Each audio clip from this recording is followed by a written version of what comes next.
Okay, welcome back. We're about to begin our second to last unit. Chapters 14 and 15 is what it covers, and that's on acids and bases. Now, we're going to discuss some definitions at the beginning of this unit. The page numbers in your notes are wrong, so we're going to need to change that. Let's change that to pages 478 to 482 of your notes. And it goes into some detail as to what these definitions are. Now, we're going to go ahead and define them here in this video quickly, but for some greater depth and background, I'd encourage you to read those pages from your textbook. Now, the first definition we're going to discuss is probably the most common, most easily understood, and therefore most often used in a first-year high school chemistry class, and that's the Arrhenius definition of an acid or a base. Quite simply stated, that it is an acid is something that when I place it in water, it produces protons. Now, protons are also written as H pluses. Sometimes they're written as H3O pluses. So if they can produce a proton in water or H3O positives in water, we call them acids. Bases are substances that produce hydroxides in water solution. So if we place something in water and it dissociates to produce hydroxides, we consider it to be basic. Of course, there's something interesting of note here. If we take a proton, H plus, and a hydroxide, OH minus, and put them together, don't we end up with water, which is neutral? So we call these oftentimes the reaction between acids and bases. We'll call them neutralization reactions. The Bronsted definition of an acid is a substance that donates a proton, and I'll give you an example of that a bit later in our notes. And the Bronsted definition of an acid, or base, is something that can accept a proton. Notice once again that these are opposites of each other. Something that donates or gives up a proton when involved in a chemical reaction is a Bronsted acid, and the thing that gains that proton during the reaction is a Bronsted base. The last definition we don't discuss too much in this class. It's the Lewis definition. I'll just read it to you quickly.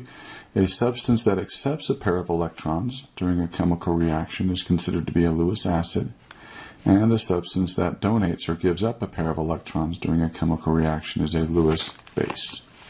Don't worry too much about this definition for right now. Let me give you a quick example of a Bronsted base. Ammonia, NH3. I guess I can draw its Lewis structure off to the side here for you. You guys are good at Lewis structures now. It has that non-bonding pair of electrons there. Turns out that that is really good at attracting protons. So protons can be attracted there, and ammonia can gain a proton. What do we call something that can gain a proton or accept a proton? Well, we call that a Bronsted base. So ammonia can accept a proton. Let's take a look at the water molecule. Remember I said a moment ago water is neutral, but in some chemical reactions it can act as an acid and it can actually act as a base. Let me give you an example of where it's acting as an acid just for a second. Water, H2O, if a proton is removed from water, that means something else is gaining that proton, we end up forming a hydroxide. So if it loses or donates that proton to something else, water is acting as an acid. And that fits our Bronsted definition of an acid. Now in class, I'm going to do a little demo for you for this, but for right now we'll just list some properties of acids and bases. I don't encourage you to do this too much, well, with any of the acids we have in the stock room, but there are some common household substances that you actually consume quite a bit of that are acids. It turns out that acids have a sour taste to them. So, I don't know, we could consider vinegar, we could consider lemons or oranges or grapefruits. Those Sour Patch Kids candies that some of you guys have had before, they're coated with citric acid. And of course, they're sour, thus the name Sour Patch. So acids have a sour taste. Number 2, acids can react with many metals. And we usually call them the active metals, but I'm just going to say many metals for right now, to form hydrogen gas. So if we react metals, oh, sorry, I missed something here. No, I didn't. if acids are reacting with metals, oftentimes we produce hydrogen gas in the process, and that's a property of many acids. And number 3, this is what we'll see in class. Acids turn blue litmus paper red. So that's called an indicator. So blue litmus turns red in the presence of an acid. So we can tell quickly if something's acidic or basic by doing something called a litmus test. If blue litmus paper turns red, we know we have an acid on our hands. Bases. Once again, I don't encourage you to go through the stockroom and taste our bases. Turns out that bases have a bitter taste. Now, one base that you may have tasted is soap. If you've ever gotten some soap in your mouth and tasted that soap is bitter. Windex window cleaner has a very bitter taste to it. If you've ever sprayed that maybe while you're washing the windows or cleaning the windows, and maybe some of that mist somehow got back into your face and you ended up tasting it by accident, it has a very bitter taste. So bases taste bitter. Number 2, bases have a slippery feel to them. They feel slippery.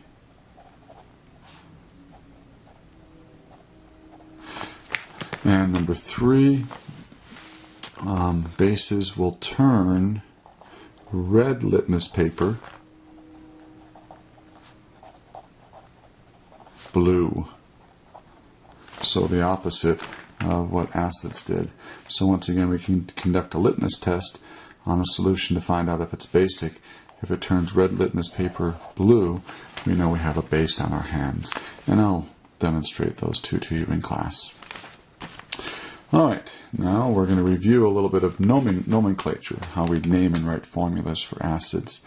First of all, let's recall what binary acids are. Binary acids will contain 2 elements.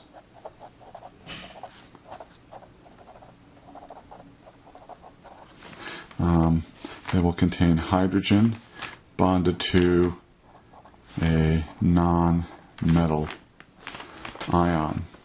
And we'll give you some examples. For instance, HCl, HBr, HI, H2S.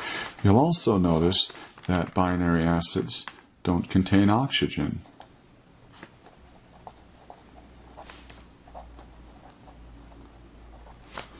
Okay, so binary acids contain 2 elements. We're going to start with H and end up with a nonmetal. And oftentimes I'll have this symbolism AQ after them, which of course tells us that they are dissolved in water.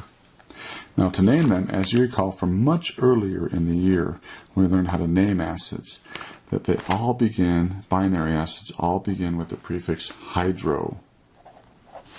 And they all end with the suffix ic, and then we say acid. So let me give you an example. We'll go ahead and do HCl really quick. HCl, we'll put an AQ here, it's dissolved in water. We'll start with hydro.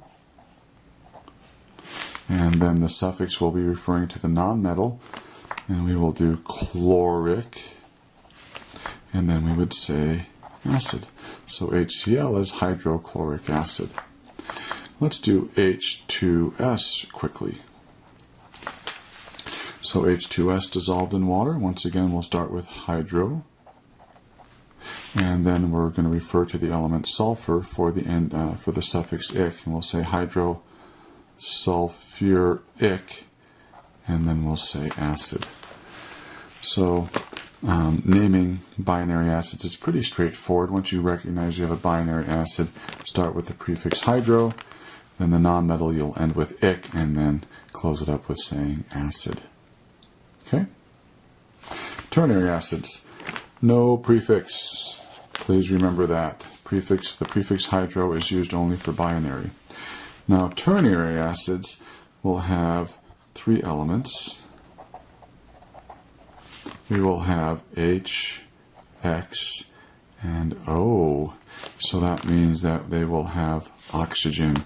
So they do contain oxygen. And for that reason, they are sometimes referred to as Oxy Acids. So they are the acids that contain oxygen. Now, let me give you a couple of examples here. HNO3,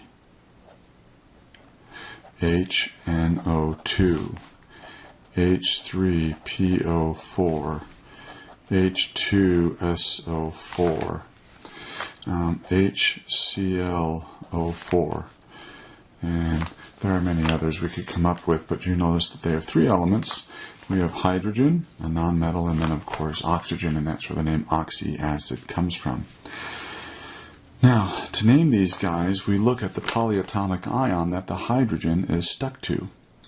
So in this case, hydrogen is stuck to the nitrate ion. NO3 negative is called nitrate. And if it ends with 8, as this does, they end up becoming ic acids. In the case of HNO2, we see that hydrogen is bonded to the nitrite ion. NO2 negative is called nitrite. And so these become US acids, OUS. So let me quickly do HNO3 for you. The radical becomes ic, so instead of nitrate we would say nitric acid. And HNO2 we could do as well. NO2 is nitrite, so ites become us's. So this is called nitrous acid. So we have nitric, HNO3, and HNO2 is nitrous. H3PO4, the PO4 is called the phosphate ion. And we change the ending, we massage it a little bit so it sounds a bit better. We don't call it phosphic acid, we actually call it phosphoric. H2SO4, SO4 is called the sulfate. That's another one we massage a little bit. So instead of calling it sulfic, we call it sulfuric. We can also have H2SO3. Now SO3 is called sulfite. So the name of this oxy acid would be sulfurous acid. Okay, so I give you on your homework assignment a chance to practice those and review your notes from much earlier in the year. Now we'll wrap up today talking about the strength of acids. When an acid is placed in water, the following reaction occurs. So we're just going to take a simple binary acid here, HX.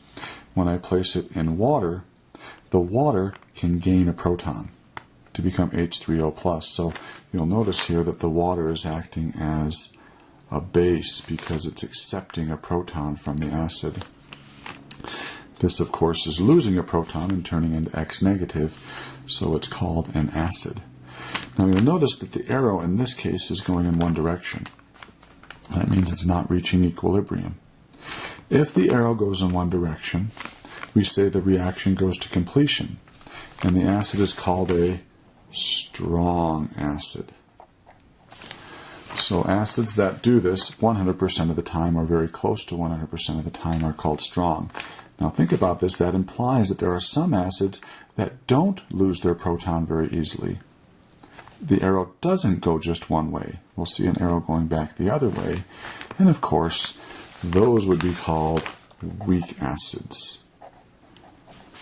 So strong acids will lose their proton to water about 100% of the time. And weak acids, they're not going to lose it all the time. In fact, some of them are very, very weak and they rarely lose their proton to water. But nevertheless, if they do on occasion, they are still considered to be acids, and they would be considered weak acids. Let me give you a list of acids that do this 100% of the time.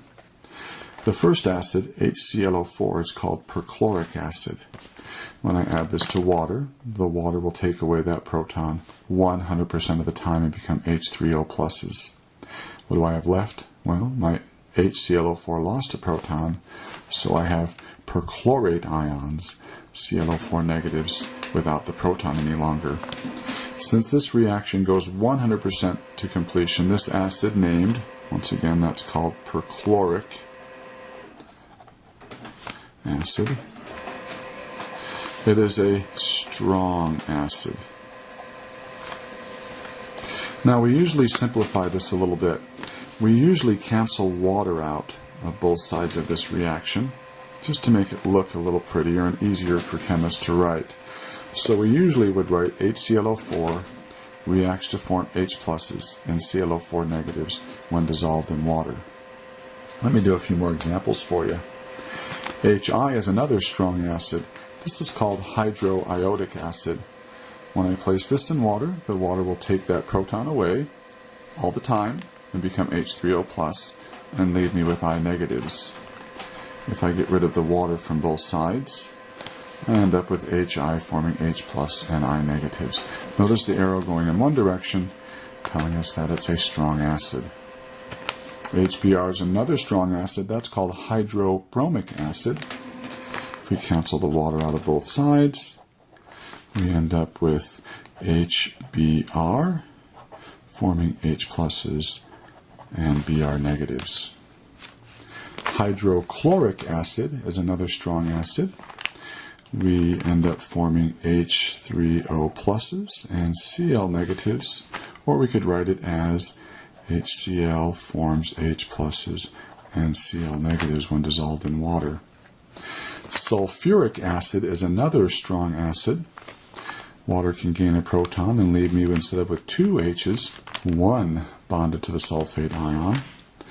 And so we end up with H2SO4 forms H pluses and HSO4 negatives. Sulfuric acid is the only strong acid that has two protons. You'll notice all of the others just have one proton. And the last strong acid is nitric acid, HNO3.